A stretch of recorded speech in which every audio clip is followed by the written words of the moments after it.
Early British Trackways, Moats, Mounds, Camps, and Sites, by Alfred Watkins. Earth cuttings. Where a mountain ridge stood in the path of a lay, the surveyor, instead of building a tump on the ridge as a sighting point, often cut a trench at the right angle and in the path of the lay.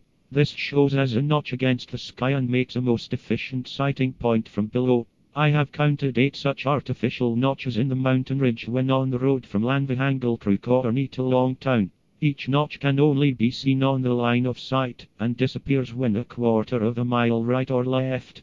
They are sometimes emphasized, as at Trewyn Camp, by an earthwork thrown up on one side.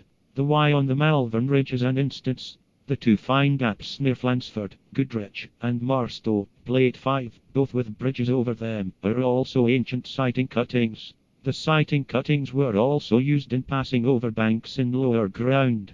Cullis is one of the names for such an earth cutting, as Port Cullis between Withington and Preston Wynn, and High Cullis above Gatley Park, recently visited by the club.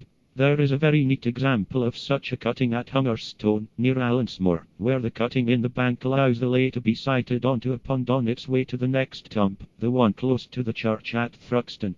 The word hunger, a commonplace name element, indicates, I think, a cutting through a bank, not the bank itself, as now surmised. There are cuttings at most fords, which permit the water to be seen from above and serve as sighting points. The cutting near Charing Cross, which gives the name to the present Hungerford footbridge, probably came down through Inigo Jones' beautiful Watergate.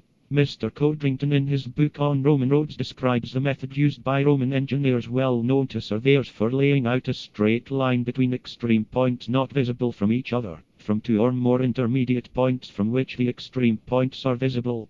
By shifting the intermediate points alternately, all are brought to lie in a straight line. This method was evidently used for all the lays.